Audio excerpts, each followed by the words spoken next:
We have two remaining questions to answer. First, is it necessary, is it unavoidable to take up questions of the good life in thinking about justice? Yes. And is it possible to reason about justice? Yes, I think so. Let me try to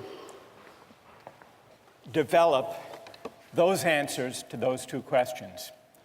Now, as a way of addressing those questions, we began last time to discuss the question of same-sex marriage. And we heard from those who argued against same-sex marriage on the grounds that the purpose or telos of marriage is, at least in part, procreation, the bearing and raising of children. And then there were those who defended same-sex marriage, and they contested that account of the purpose or telos of marriage, arguing, we don't require, as a condition of heterosexual marriage, that couples be able or willing to procreate. We allow infertile couples to marry. This is Hannah's point in the exchange with Mark. But then there was another position,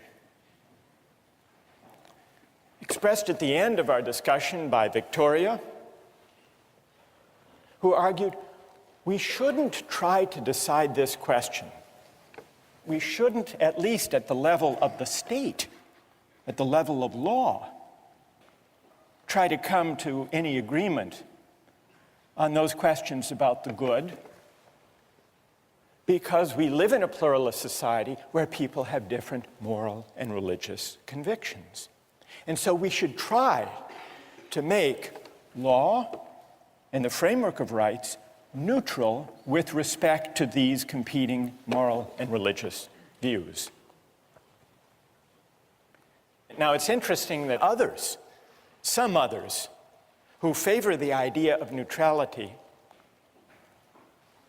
argued not in favor of restricting marriage to a man and a woman, nor in favor of permitting same-sex marriage. They argued, in the name of neutrality, for a third possibility, which is that government get out of the business of recognizing any kind of marriage.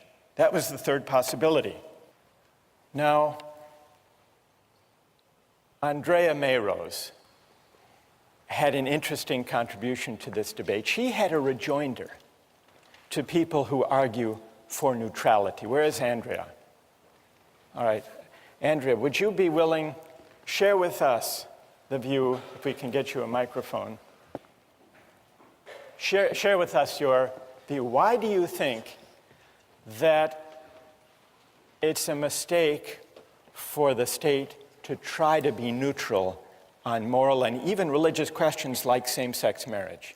I don't know that it is possible, because people's lives are completely embedded in how they view the world, and maybe I just agree with Aristotle that the role of the government is helping people live in a sort of, like, having a collective understanding of what is wrong and what is right. Is it possible, and one could ask the same question of abortion that we've been asking of same-sex marriage, do you think it's possible to decide whether abortion should be permitted or prohibited without taking a stand or making a judgment about the moral permissibility of abortion?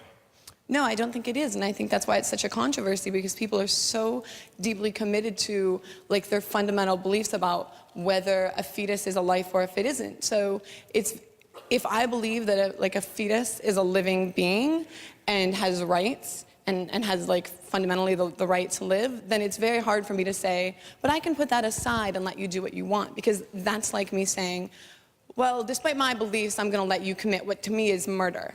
So, and I mean, that's just all right, one. And the analogy in the same-sex marriage case is, you said you're a defender of same-sex marriage. Yes. But you only came to that view once you were persuaded on the underlying moral question? Right. Well, I think particularly in the U.S., so many people's beliefs are driven by their religious beliefs. And like Mark the other day, I'm Christian, I'm Catholic, and I had to decide for myself, like on a lot of thought, a lot of prayer, a lot of conversations with other people, that I disagreed with the Catholic standpoint that homosexuality itself isn't a sin. And once I came to that sort of conclusion in my personal relationship with God, like, I mean, that sounds hokey, right? That's like, oh, religious. But a lot of people are religious, and that's where they draw their beliefs and their views from. That's when I could say, yeah, I'm down with the state saying, go same-sex marriage, because I'm okay with that. And Right. I think that's morally okay. Good, thank you. Now, who would like to reply, if you can perhaps hang on there for a moment, who would like to reply to Andrea's idea that in order to decide the question of same-sex marriage, it's necessary to sort out the question about the moral status of homosexuality and figuring out the purpose, the telos, the proper end of marriage? Who disagrees with Andrea on that point? Yes. Well, I think you absolutely can separate your moral opinion and what you think the law should be. For example, I think abortion is unequivocally morally wrong, but I do not believe that illegalizing abortion makes it go away. I don't believe illegalizing abortion stops it, and therefore I am pro-choice, and I do believe the woman should have the choice, as it gives them more safety, just as maybe morally I don't want to get married to a man, but I'm not going to try to, impede someone else's freedom to do what they wish to do in terms of the law. Andrea? Whether the law makes something legal or illegal it's implicitly approving or disapproving something. So if you say, like, by making abortion legal, we're saying it's okay. As a society, collectively, we're saying it's okay with us in our society to abort a fetus. If we make it legal, if we make it illegal, then we're saying collectively as a society, it's not okay. And that's why societies have different beliefs. Tell us your name before My name is Daniel. Daniel, what do you say? Are we saying collectively that it's okay? Or are we saying that collectively we don't want women who are going to have an abortion anyway to go to clinics on the side alleys and have it, unsafe conditions? All right, bring it to the same-sex marriage case. Why don't you have to decide which position you're in favor of same-sex marriage, Daniel, being legally permitted? I think it absolutely should be legally permitted because it's not something telling me that I need to marry a man. I absolutely don't see, if two men are consenting adults and want to get married, I don't see how I could even object to that. All right, there's no harm. There's no harm done either way, even if it is morally wrong according to me. All right, let me turn to the way the Massachusetts court, who made this landmark ruling in the same-sex marriage case, grappled with the very issue that Andrea and Dan have been discussing here. Thanks to both of you very much. What did the court say? This was in the Goodridge case, which required the state of Massachusetts to extend marriage to same-sex couples. The court started out, the court was conflicted. If you read that opinion carefully, the court was conflicted as between the two positions we've just been hearing, defended by Andrea and by Dan. The court begins, and this is Chief Justice Margaret Marshall's opinion, it begins with an attempt at liberal neutrality.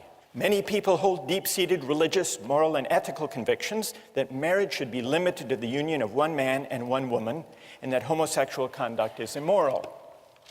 Many hold equally strong religious, moral, and ethical convictions that same-sex couples are entitled to be married, that homosexual persons should be treated no differently than their heterosexual neighbors. This is the court. Neither view answers the question before us. What is at stake is, quote, respect for individual autonomy and equality under law. At stake is an individual freely choosing the person with whom to share an exclusive commitment. In other words, at issue is not the moral worth of the choice, but the right of the individual to make it. So This is the liberal neutral strand in the court opinion, voluntary strand, the one that emphasizes autonomy, choice, consent. But the court seemed to realize that the liberal case, the neutral case, for recognizing same-sex marriage doesn't succeed, doesn't get you all the way to that position. Because if it were only a matter of respect for individual autonomy, if government were truly neutral on the moral worth of voluntary intimate relationships, then it should adopt a different policy, which is to remove government and the state altogether from according recognition to certain associations, certain kinds of unions, rather than others. If government really must be neutral, then the consistent position is what we here have been describing as the third position, the one defended in the article by Michael Kinsley, who argues for the abolition of marriage, at least as a state function. Perhaps a better term for this is the disestablishment of religion. This is Kinsley's proposal. He points out that the reason for the opposition to same-sex marriage is that it would go beyond neutral toleration and give same-sex marriage a government stamp of approval. That's at the heart of the dispute. In Aristotle's terms, at issue here is the proper distribution of offices and honors, a matter of social recognition. Same-sex marriage can't be justified on the basis of liberal neutrality or non-discrimination or autonomy rights alone, because the question at stake in the public debate is whether same-sex unions have moral worth, whether they're worthy of honor and recognition, and whether they fit the purpose of the social institution of marriage. So, Kinsley says, you want to be neutral? Then let churches and other religious institutions offer marriage ceremonies.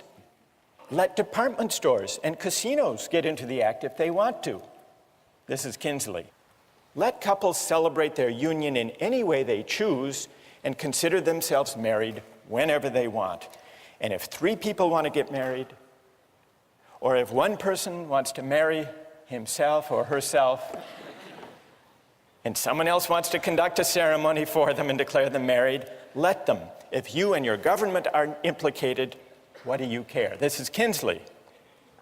But this is not the position that the Supreme Judicial Court of Massachusetts wanted. They didn't call for the abolition or for the disestablishment of marriage. The court did not question government's role in conferring social recognition on some intimate associations rather than others. To the contrary, the court waxes eloquent about marriage as, quote, one of our community's most rewarding and cherished institutions. And then it goes on to expand the definition of marriage to include partners of the same sex. And in doing so, it acknowledges that marriage is more than a matter of tolerating choices that individuals make. It's also a matter of social recognition and honor. As Justice Marshall wrote, in a real sense, there are 3 partners to every civil marriage: 2 willing spouses and an approving state. Marriage is at once a deeply personal commitment, but also a highly public celebration of the ideals of mutuality, companionship, intimacy, fidelity, and family. This is the court. Now, this is reaching well beyond liberal neutrality.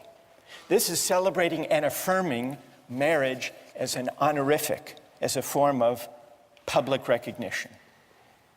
And therefore, the court found that it couldn't avoid the debate about the telos of marriage. Justice Marshall's opinion considers and rejects the notion that the primary purpose of marriage is procreation. She points out that there's no requirement that applicants for a marriage license who are heterosexuals attest to their ability or their intention to conceive children. Fertility is not a condition of marriage. People who cannot stir from their deathbed may marry. So she advances all kinds of arguments along the lines that we began last time about what the proper and the essential nature, the telos of marriage is. And she concludes not procreation, but the exclusive and permanent commitment of the partners to one another is the essential point and purpose of marriage. Now, nothing I've said about this court opinion is an argument for or against same-sex marriage, but it is an argument against the claim that you can favor or oppose same-sex marriage while remaining neutral on the underlying moral and religious questions. So all of this is to suggest that at least in some of the hotly contested debates about justice and rights that we have in our society, the attempt to be neutral, the attempt to say it's just a matter of consent and choice and autonomy, we take no stand, that doesn't succeed. Even the court, which wants to be neutral on these moral and religious disputes, finds that it can't. What then about our second question? If reasoning about the good is unavoidable in debates about justice and rights, is it possible? If reasoning about the good means that you must have a single principle or rule or maxim or criterion for the good life that you simply plug in every time you have a disagreement about morality, then the answer is no. But having a single principle or rule is not the only way, not the best way of reasoning either about the good life or about justice. Think back to the arguments that we've been having here about justice and about rights, and sometimes about the good life. How have those arguments proceeded? They've proceeded very much in the way that Aristotle suggests, moving back and forth between our judgments about particulars, particular cases, events, stories, questions, back and forth between our judgments about particular cases and more general principles that make sense of our reasons for the positions we take on the particular cases.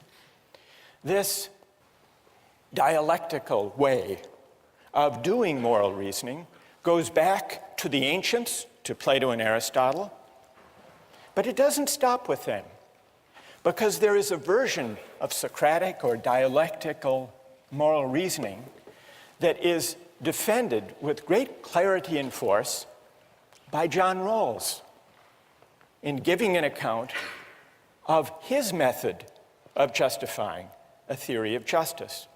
You remember, it's not only the veil of ignorance and the principles that Rawls argues for. It's also a method of moral reasoning about justice, that he calls reflective equilibrium. What is the method of reflective equilibrium? It's moving back and forth between our considered judgments about particular cases and the general principles we would articulate to make sense of those judgments. And not just stopping there, because we might be wrong in our initial intuitions. Not stopping there, but then sometimes revising our particular judgments in the light of the principles once we work them out. So sometimes we revise the principles, sometimes we revise our judgments and intuitions in the particular cases. The general point is this, and here I quote Rawls: a conception of justice can't be deduced from self-evident premises. Its justification is a matter of the mutual support of many considerations, of everything fitting together into one coherent view. And later in A Theory of Justice, he writes, moral philosophy is Socratic. We may want to change our present considered judgments once their regulative principles are brought to light. Well, if Rawls accepts that idea and advances that notion of reflective equilibrium, the question we're left with is, he applies that to questions of justice, not to questions of morality and the good life. And that's why he remains committed to the priority of the right over the good. He thinks the method of reflective equilibrium can generate shared judgments about justice and the right, but he doesn't think they can generate shared judgments about the good life, about what he calls comprehensive moral and religious questions. And the reason he thinks that is that he says that in modern societies, there is a fact of reasonable pluralism about the good. Even conscientious people who reason well will find that they disagree about questions of the good life, about morality and religion. And Rawls is likely right about that. He's not talking about the fact of disagreement in pluralist societies. He's also suggesting that there may be persisting disagreements about the good life and about moral and religious questions. But if that's true, then is he warranted in his further claim that the same can't be said about justice? Isn't it also true not only that we as a matter of fact disagree about justice in pluralist societies, but that at least some of those disagreements are reasonable disagreements in the same way? Some people favor a libertarian theory of justice, others a more egalitarian theory of justice, and they argue. And there is pluralism in our society as between free market, laissez-faire, libertarian theories of justice and more egalitarian ones. Is there any difference in principle between the kind of moral reasoning and the kind of disagreements that arise when we debate about justice and the meaning of free speech and the nature of religious liberty? Look at the debates we have over appointees to the Supreme Court. These are all disagreements about justice and rights. Is there any difference between the fact of reasonable pluralism in the case of justice and rights and in the case of morality and religion? In principle, I don't think that there is. In both cases, what we do when we disagree is we engage with our interlocutor, as we've been doing here for an entire semester. We consider the arguments that are provoked by particular cases. We try to develop the reasons that lead us to go one way rather than another. And then we listen to the reasons of other people. And sometimes we're persuaded to revise our view. Other times we're challenged at least to shore up and strengthen our view. But this is how moral argument proceeds, with justice, and so it seems to me also with questions of the good life. Now, there remains a further worry, and it's a liberal worry. What about if we're going to think of our disagreements about morality and religion as bound up with our disagreements about justice? How are we ever going to find our way to a society that accords respect to fellow citizens with whom we disagree? It depends, I think, on which conception of respect one accepts. On the liberal conception, to respect our fellow citizens' moral and religious convictions is, so to speak, to ignore them for political purposes, to rise above or abstract from or to set aside those moral and religious convictions, to leave them undisturbed, to carry on our political debate without reference to them. But that isn't the only way, or perhaps even the most plausible way, of understanding the mutual respect on which democratic life depends. There is a different conception of respect, according to which we respect our fellow citizens' moral and religious convictions not by ignoring, but by engaging them, by attending to them, sometimes by challenging and contesting them, sometimes by listening and learning from them. Now, there's no guarantee that a politics of moral and religious attention and engagement will lead in any given case to agreement. There's no guarantee it will lead even to appreciation for the moral and religious convictions of others. It's always possible, after all, that learning more about a religious or a moral doctrine will lead us to like it less. But the respect of deliberation and engagement seems to me a more adequate, more suitable ideal for a pluralist society. And to the extent that our moral and religious disagreements reflect some ultimate plurality of human goods, a politics of moral engagement will better enable us, so it seems to me, to appreciate the distinctive goods our different lives express. When we first came together some 13 weeks ago, I spoke of the exhilaration of political philosophy and also of its dangers, about how philosophy works and has always worked by estranging us from the familiar, by unsettling our settled assumptions. And I tried to warn you that once the familiar turns strange, once we begin to reflect on our circumstance, it's never quite the same again.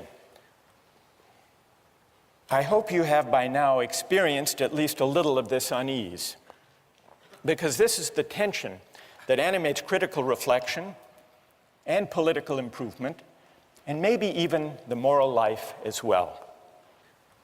And so our argument comes to an end in a sense, but in another sense goes on. Why, we asked at the outset, why do these arguments keep going, even if they raise questions that are impossible ever finally to resolve? The reason is that we live some answer to these questions all the time. In our public life and in our personal lives, philosophy is inescapable, even if it sometimes seems impossible. We began with the thought of Kant, that skepticism is a resting place for human reason, where it can reflect upon its dogmatic wanderings, but it is no dwelling place for permanent settlement. To allow ourselves simply to acquiesce in skepticism or in complacence, Kant wrote, can never suffice to overcome the restlessness of reason. The aim of this course has been to awaken the restlessness of reason and to see where it might lead.